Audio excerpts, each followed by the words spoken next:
this week we're going to be creating an 8-panel comic strip. First, you're going to take some time to write out a short story. It should have a beginning, middle, and end. So if we think about how a story works, it kind of starts in the beginning, and then something happens, and then it ends. This is called the setup or exposition.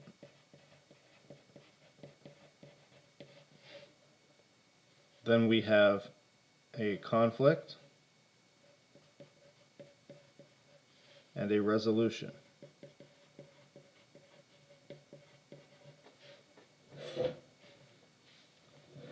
It's useful when you're writing a story to come up with a conflict first. That can drive the whole story. So for example, let's say we want to have a conflict where a character named Mr. Z, and let's draw him.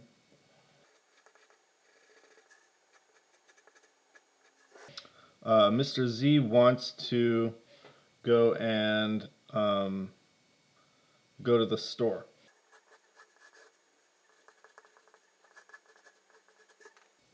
But there's a problem. That's the conflict. The problem is the store is located across a canyon, and Mr. Z cannot get over this by himself. So something has to happen right here in order to resolve the conflict. So maybe we're going to have Mr. Z creating a bridge or building a bridge. Maybe he jumps. Maybe he jumps on a motorcycle. So what I'm doing right now, this is called a planning sheet. And if you have a spare piece of paper, that's a good idea. To plan out our comic, what we need to do is identify the setup. So Mr. Z is hungry. He needs to go to the store, but he can't get there because of the canyon, so he's going to try a few different ways to get there, and one of them is going to work. Since this is an 8-panel strip, we need to kind of plan out in 8 panels. So 1, Mr. Z is hungry. 8, Mr. Z goes into the store. So now we have to figure out how to show that Mr. Z is hungry. Maybe Mr. Z is looking in the fridge.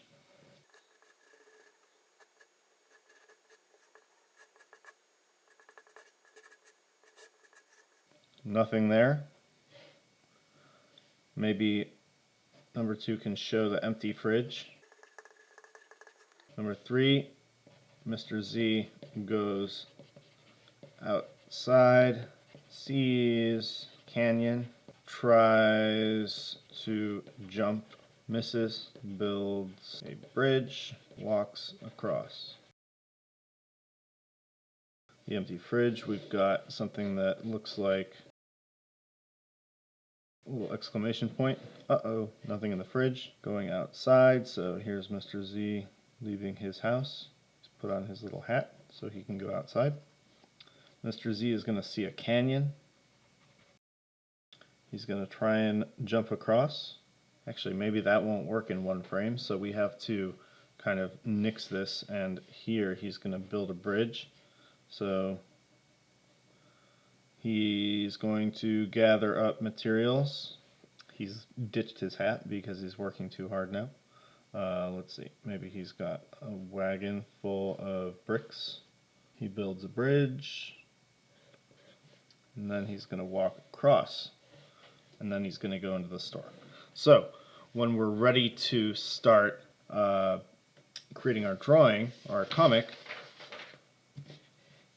we're going to take a nice sheet of paper and we are going to fold it into 8.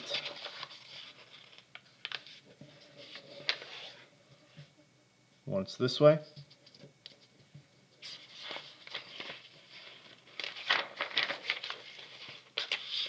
Once this way. Make sure it lines up nicely. And let's do 2 more. One like that. And one like this.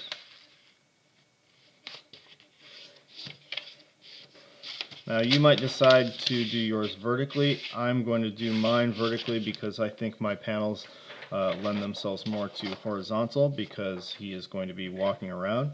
So I want to just go ahead and draw some lines along the creases.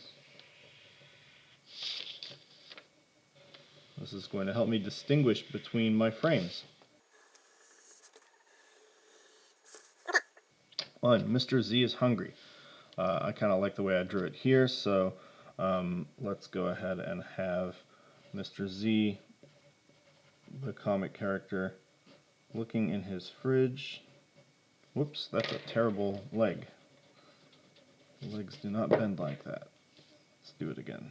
Opening the fridge, and he is alarmed to find it empty, but we have to kind of put this fridge in the kitchen.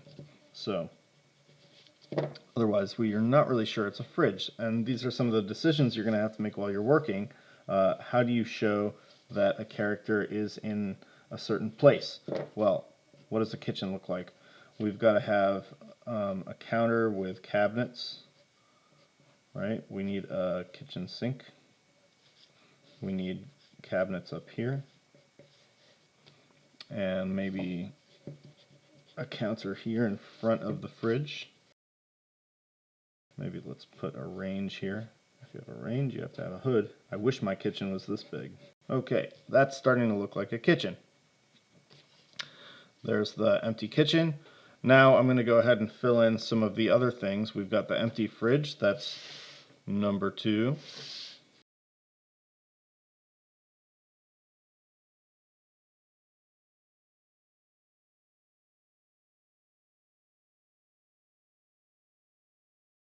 There's those cabinets again. Empty fridge.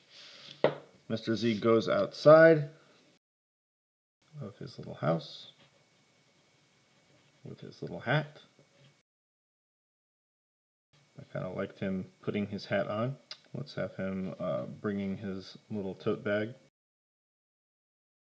We've drawn the outside, and we can actually extend it through the frame, which kind of gives us a verbal cue or a visual cue that he is continuing in the same place. And now let's have the bag fly off as he reaches the edge of the cliff. And that's going to be the store, which we have to distinguish from the house, right? Because it is a different building. So maybe the store can look like this. So now we get a sense that this is a store. Maybe we can put a shopping trolley outside.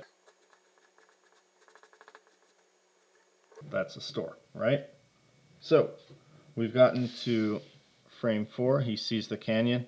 Now he's going to start building a bridge. So here comes Mr. Z.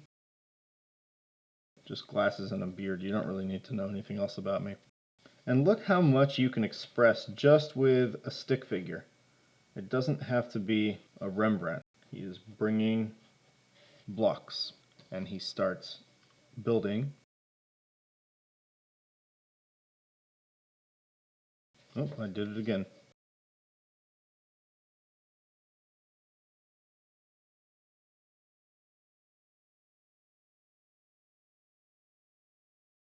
And here he is walking along. He's got his hat back on.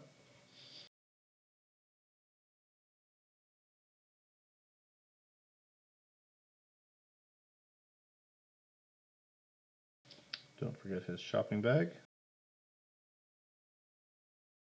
And he is going to the store to get some food. How should we illustrate that? Maybe carrying the food home? Like, we don't even need to show him going into the store, really, because the whole point was that he had food. So let's show Mr. Z going the other way. Now his bag is full of stuff. And he's about to go back into his house and have some lunch. Done. A nice 8-panel comic, and you can easily see what is going on in the whole thing. And it reads clearly, and the character is expressing all the emotions and all the actions without any dialogue or labels. So that's really important also, is to be able to kind of describe what's going on without actually writing anything.